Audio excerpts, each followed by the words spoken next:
अब एग्जाम्पल 12 देखते हैं। क्वेश्चन कह रहे हैं कि एक रिंग है जो हॉरिजॉन्टली टेबल पे रखी हुई है, ठीक है, हॉरिजॉन्टली टेबल पे रखी हुई है, ठीक है, ऐसे, ठीक है, ऐसे नहीं, ऐसे हॉरिजॉन्टली। कह रहा है कि जो रिंग है वो क्या कर रही है, मूव कर रही है सर, रोटेट कर रही है, ठीक है, और कह रहा है कि हर पॉइंट की स्पीड क्या है, v, ठीक है। इस पूरे रिंग का मास क्या है, m, रेडियस कितनी दे रखी है, r दे रखी है, ठीक है।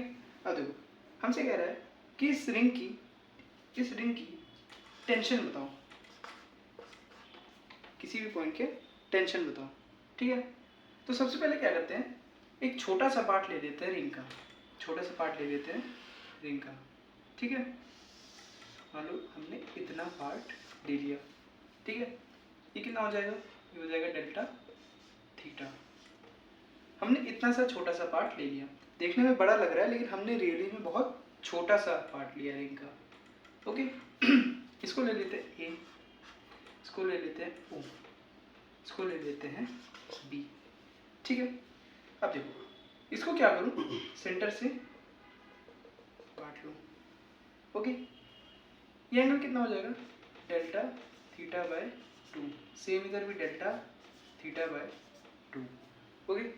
अब देखो ये एंगल डेल्टा थीटा बाय 2 है, अगर तुम इस लाइन के पैरेलल एक और लाइन खींचोगे यहाँ पे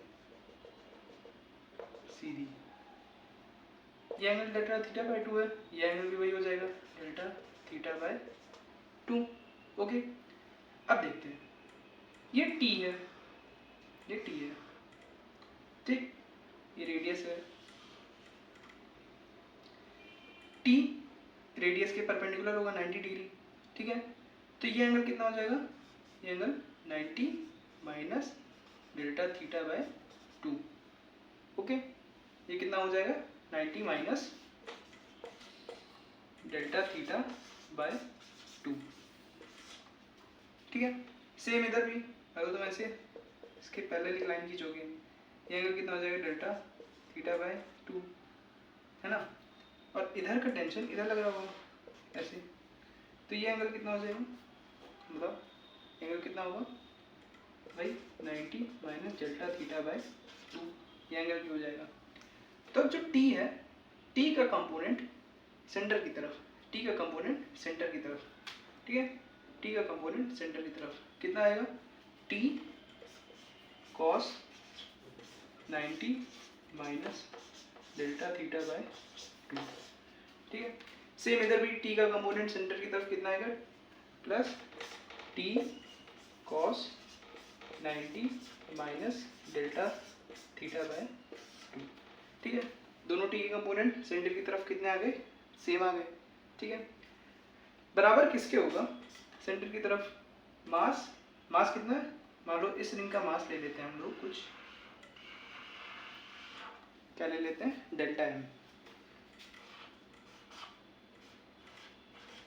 ठीक, मास इनटू एक्सेलरेशन कितना, v स्क्वायर बाय r, ठीक है। ये क्वेश्चन बन गई हमारी पहली। इसको अगर सही से लिखें तो क्या हो जाएगा, देखो ये दोनों तो ऐड हो जाएंगे तो 2t हो जाएगा। अब cos 90 minus delta theta by 2 कितना हो जाएगा, sine theta by 2, delta theta by 2, ठीक है।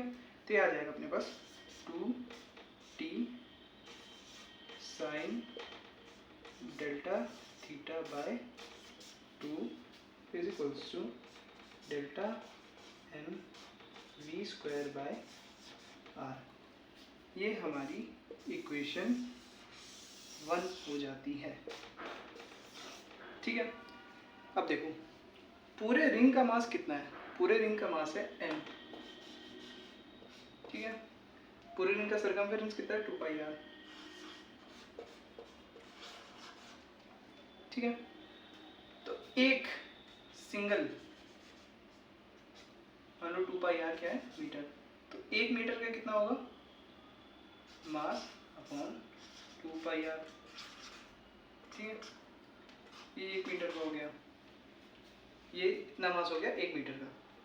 अब डेल्टा एम के लिए निकालना है, ठीक है। तो डेल्टा एम यहाँ से यहाँ तक है, तो इसकी लेंथ कितनी हो जाएगी, इसकी लेंथ हो जाएगी, बताओ, आर, ये आर है ना, आर डेल्टा थीटा। देखो ये वाला इक्वेशन तो पढ़े होगे ना, ये ऐसे होता है ना, ये बहुत छोटा एंगल होता है डेल्टा थीटा। तो इसकी लेंथ निकालनी, आर की लेंथ निकालने के लिए फॉर्मूला होता है क्या, आर डेल्टा थीटा, ये इसकी लेंथ आ जाती है, आर्क लेंथ। ठीक है, तो वही सेम चीज़ इधर भी कर रहे हैं,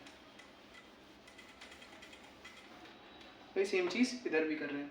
तो इधर कितना आएगा इस लेंथ के लिए, आर डेल्टा थीटा बाय 2, तो इसको मल्टीप्लाई कर देंगे m 2 pi r into delta theta, R delta theta ना, आर, ठीक है, आर आर कट जाएगा तो आ जाएगा m डेल्टा थीटा अपॉन 2 पाई, ये आ जाता है हमारा मास, किसका, इस आर्क का, इस आर्क का मास आ जाता है।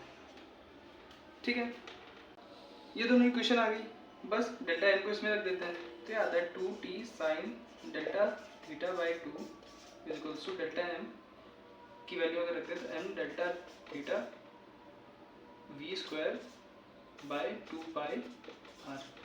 ठीक है, अब क्या करते हैं, इसको इधर ले जाते हैं, तो t is equals to mv square by 2 pi r को अलग कर लो,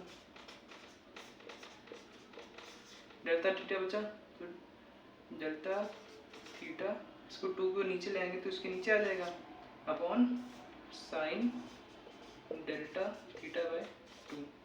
अब डेल्टा थीटा बहुत छोटा है, बहुत छोटा है, तो इसकी वैल्यू लगभग 1 आती है, तो t की वैल्यू क्या आ गई, mv square by 2 pi r। इतना टेंशन आता है, ठीक है।